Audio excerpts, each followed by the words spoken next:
Good morning. I am here at the YSS Ashram in Ranchi.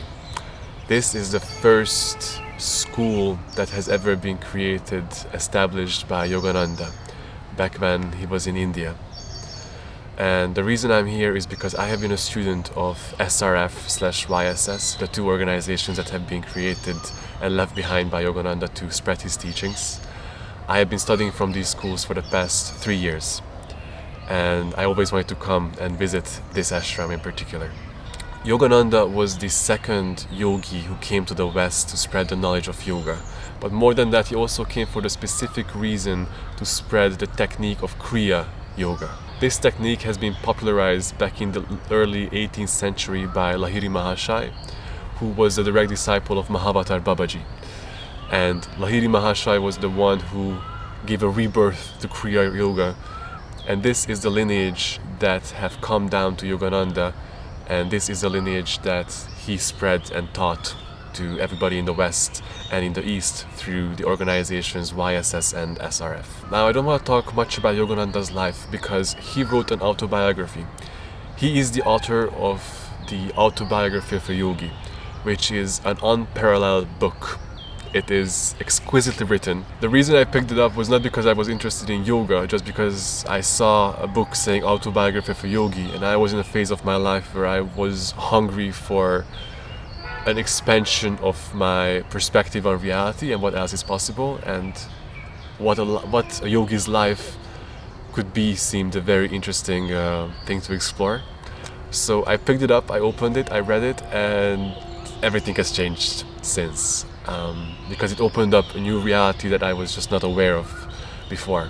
Although his life is one of the most interesting lives you can read about, even more interesting is what he left behind, which is his schools and his teachings and the technique of Kriya Yoga, which you can learn. I have gone through the process now, and the way it goes is that first you have to apply through one of the organizations, either SRF or YSS, and for 1 year you have to study before you get initiated into the actual technique. And so through the lessons you learn about proper diet, to proper exercise, you learn about different meditation methods to draw your attention inward and to focus your mind, and slowly you start to spiritualize every aspect of your life.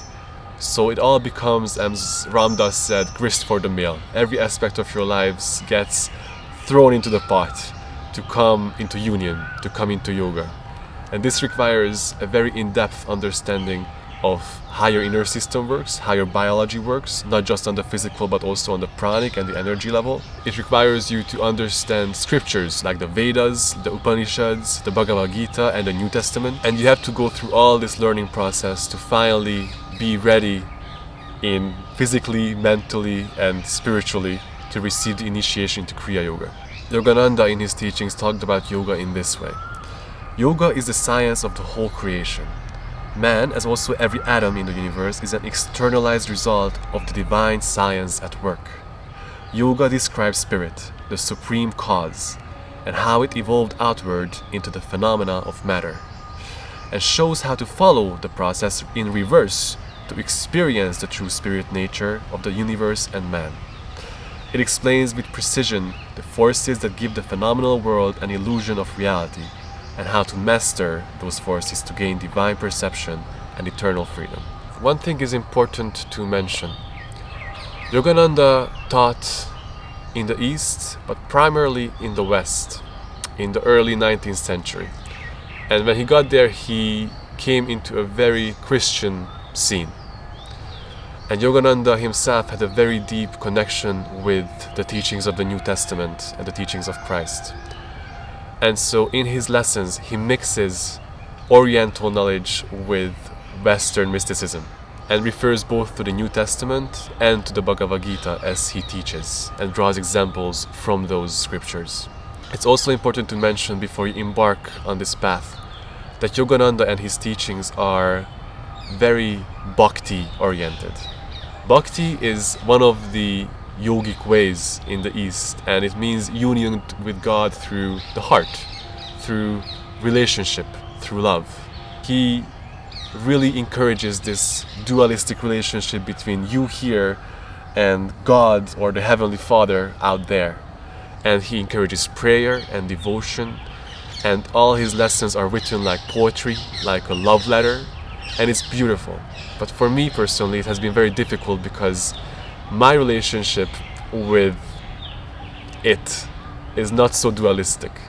I don't really, it's hard for me to perceive a supreme being out there who is doing it to me in a way, you know? So this dualistic approach can throw people off. But I encourage you to look beyond the words and see the meaning behind them, because the meaning is not dualistic, but he uses dualism to bring you to that which is beyond our dualism.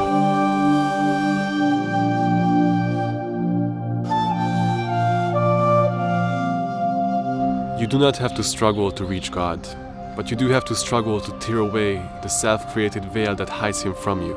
The entire universe is God's cosmic motion picture, and that individuals are merely actors in the divine play who change roles through reincarnation.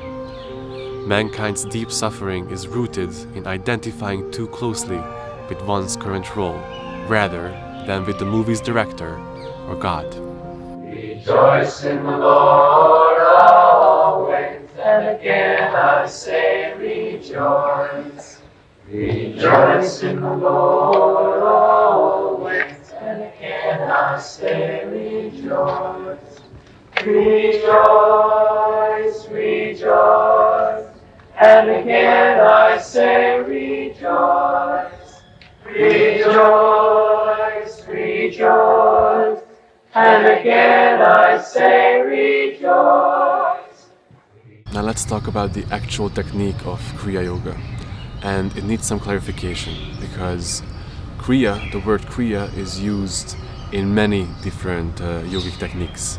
Because Kriya means inner action, inward action. Karma means outward action, Kriya means inward action. Karma is that which bounds you, Kriya is that which liberates you. And there's hundreds of different Kriyas. Alom Vilom Kriya, Bastrika Kriya, Shambhavi Kriya. And these are all Kriyas. But there's only one Kriya Yoga. There's a specific pranayam technique that we talk about when we talk about Kriya Yoga that has been passed through Lahiri Mahashaya. Now, I am not going to go too deep into what the practice actually is because I am not allowed to say anything about it, but I can share my experience and what happens. So there are 3 meditations that you learn throughout that year where you're receiving the lessons from the school. There's 3 meditations that you're gonna learn and practice throughout the year, and you're gonna keep those going and then add Kriya Yoga on top of those. And these practices are mainly working with energies in the body, learning how to control the energies within the body through a technique called Pratyahara, which is one of the limbs of the Raja Yoga system, which means sense withdrawal. You learn how to move the prana, the life force within your body, and how to withdraw it from the limbs and the senses and concentrate it in the spine. So when you practice Kriya Yoga, it means that you're practicing Patanjali's Raja Yoga, Ashtanga Yoga, because you're focusing on yamas, niyamas, asanas, pranayama, which is the Kriya Yoga technique, and then pratyahara, sense withdrawal, dharana, dhyana, and the last limb, which is called samadhi, which is the end result and the goal of Kriya Yoga. Now, the experience that you have in Kriya Yoga is because you withdraw the life force from the senses and you move it up the spine. Your body functions start to slow down. Your breathing slows down dramatically, your heartbeat slows down a lot, and your whole body becomes like a statue. The breath becomes very shallow, sometimes even completely disappears, and you experience a very deep stillness, a very deep state of silence and stillness in the body. Ever since I have been practicing Kriya Yoga, my life has changed dramatically, in ways I couldn't imagine.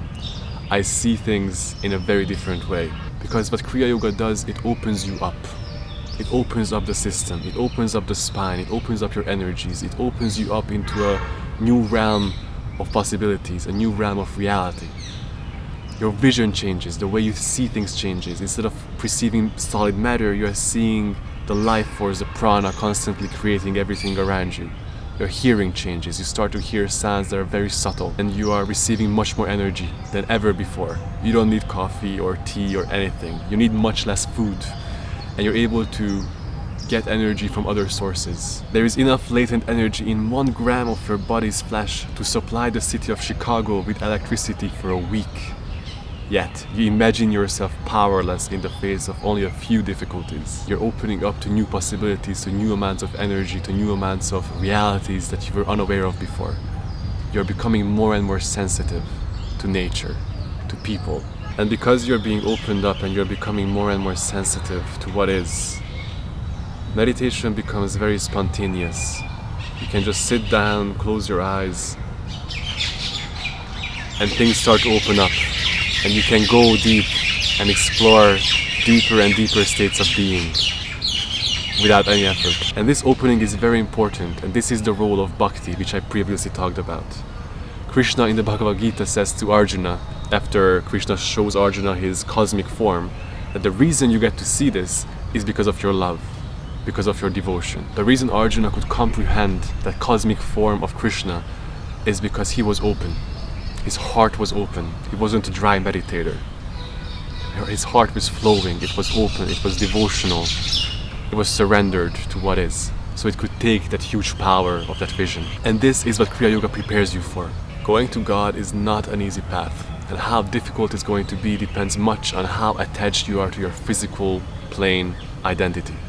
And this is why Kriya helps so much, because it opens you up to deeper and deeper states of being, so you can experience yourself not as the body and not as the mind. And so it's much easier to let go of your physical plane identity and open up to new possibilities. Now, there are also a few downsides, as there is to every practice, that I have encountered. And I want to say now, and this goes also what I previously said, that this is my experience. It's not written, it's not a rule, this is my experience that I'm sharing, and if it helps you, great, and if it doesn't, then forget it. But I have encountered a few pitfalls on this journey of Kriya Yoga. The main difficulty for me is that in the lessons that you learn and from the teachers that you study, they say what kind of experiences you're supposed to have. It's written down, and so it creates an expectation in you, even if on a subtle level, there's an expectation in you for that experience, because they tell you that, like, if you do this, this is what you're supposed to experience. And so this expectation is created, and a lot of times I went into practice because I didn't experience that. I came out of practice with more suffering than when I went into it, because I was attached to having those experiences. And I think this is the main difficulty with Kriya Yoga, that you get attached to having or not having experiences, because when you have experiences, they are incredible, and you can get very attached to them. And when you're not having experiences, you're sad and you're disappointed and you yearn for those experiences. So for me, I actually had to go into Vipassana meditation to get to a point where I'm not busy concentrating my mind constantly and seeking these experiences, but develop awareness and get to the point where just seeing the desire for the experience is just as, if not more, interesting than having the actual experience. And one more thing, but this might just be my thing, that because of Yogananda's constant encouragement and motivation for you to be devotional and to develop a relationship with God, when you enter into a relationship, you sometimes bring your old habits with you. And so I kind of entered into a codependent relationship with God, which means that I'm constantly praying and doing things and like trying to get good points to get to Him, to be with Him, to have experiences, to feel her grace. And I don't think that's true devotion. If you think that there is some being out there doing it to you, that is paranoia and not devotion. And so it's important that if you want to keep the light of devotion, the firelight of devotion burning and not flicker, it means that you are not expecting your beloved to respond. That fire is steady and strong no matter what the other person is responding. This goes both for devotion and for relationships.